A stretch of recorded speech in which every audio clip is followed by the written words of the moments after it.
Selamat pagi anak-anakku yang terkasih dalam Kristus. Sebelum kita mulai pembelajaran hari ini, marilah kita berdoa terlebih dahulu. Dalam nama Bapa dan Putra dan Roh Kudus. Amin.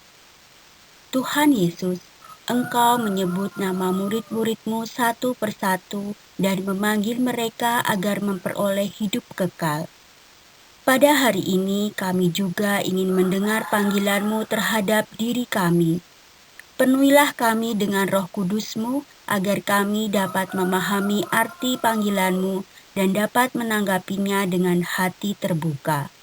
Amin. Kemuliaan kepada Bapa dan Putra dan Roh Kudus seperti pada permulaan, sekarang, selalu, dan sepanjang segala abad. Amin. Dalam nama Bapa dan Putra dan Roh Kudus. Amin. Hari ini kita akan belajar mengenai panggilan para murid Yesus.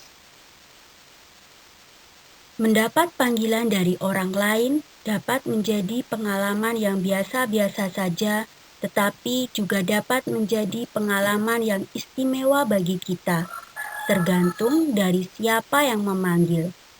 Kalau yang memanggil adalah tokoh-tokoh ternama, orang-orang yang memiliki pengaruh, memiliki kewibawaan, dan bukan orang yang biasa, maka pengalaman panggilan itu akan menjadi pengalaman yang istimewa dan luar biasa. Tetapi jika panggilan itu datangnya dari orang biasa, maka juga akan menjadi pengalaman yang biasa dan kurang memberi kesan yang mendalam dalam hati. Demikian pula dalam menanggapi panggilan, dapat memunculkan berbagai ragam sikap. Ada yang langsung menanggapi, ada yang bersikap acuh, bahkan ada yang secara tegas menolak panggilan tersebut. Kisah para murid Yesus dapat menjadi bahan refleksi bagi kita dalam menanggapi panggilan Yesus. Mari kita lihat Injil Matius bab 4 ayat 18-22. Injil tersebut menceritakan ketika Yesus sedang berjalan menyusur Danau Galilea, ia melihat dua bersaudara, yaitu Simon yang disebut Petrus dan Andreas saudaranya. Mereka sedang menebarkan jala di danau, sebab mereka adalah penjala ikan. Yesus berkata, "Mari, ikutlah aku, dan kamu akan kujadikan penjala manusia." Lalu mereka pun segera meninggalkan jalannya dan mengikuti Dia. Dan setelah Yesus pergi dari sana, dilihatnya pula dua orang bersaudara, yaitu Yakobus anak Zebedeus dan Yohanes saudaranya bersama ayah mereka Zebedeus sedang membereskan jala di dalam rumah. Yesus memanggil mereka dan mereka segera meninggalkan perahu serta ayahnya lalu mengikuti Dia.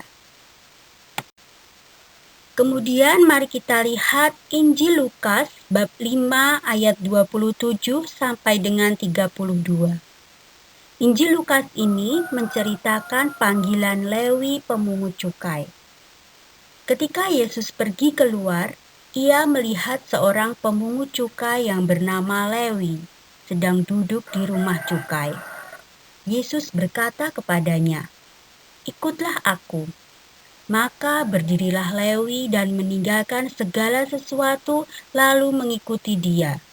Dan Lewi mengadakan suatu perjamuan besar untuk dia, pemungut cukai, dan orang-orang juga turut makan bersama-sama dengan dia. Kalau kita mencermati kisah panggilan murid Yesus dari kedua kutipan Injil tadi, maka kita akan menemukan beberapa hal yang penting. Pertama, panggilan selalu diawali dari Yesus. Yesuslah yang mengambil inisiatif yang pertama.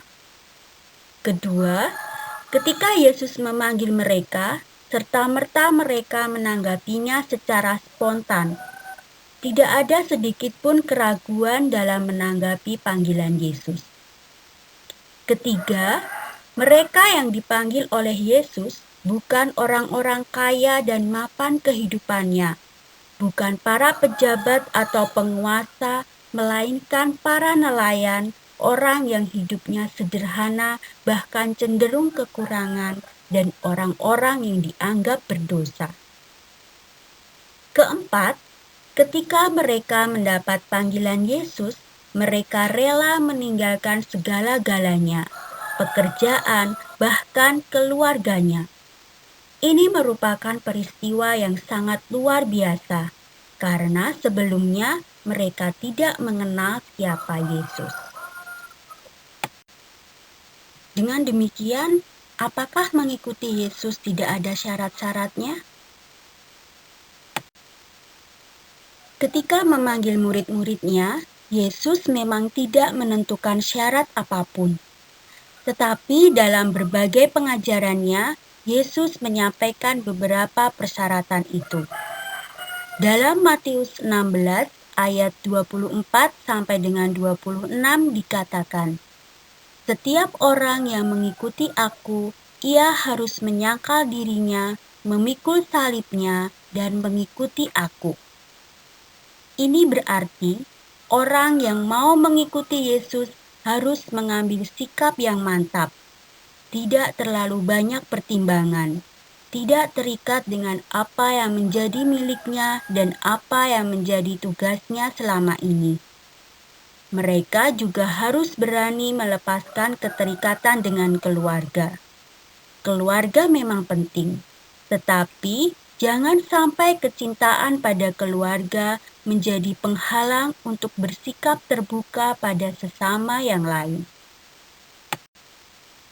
Siapa sajakah yang dipanggil untuk menjadi murid-murid Yesus?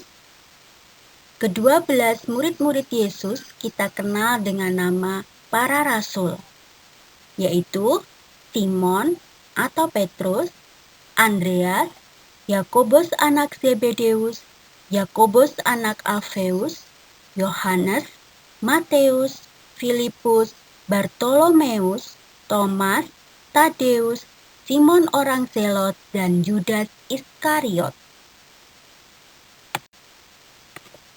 Yesus memanggil ke-12 muridnya dan memberi kuasa kepada mereka untuk mengusir roh-roh jahat dan untuk melenyapkan segala penyakit dan segala kelemahan.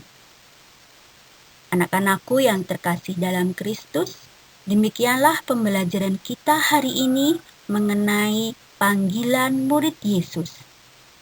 Kemuliaan kepada Bapa dan Putra dan Roh Kudus, seperti pada permulaan, sekarang, selalu, dan sepanjang segala abad. Amin. Tuhan memberkati.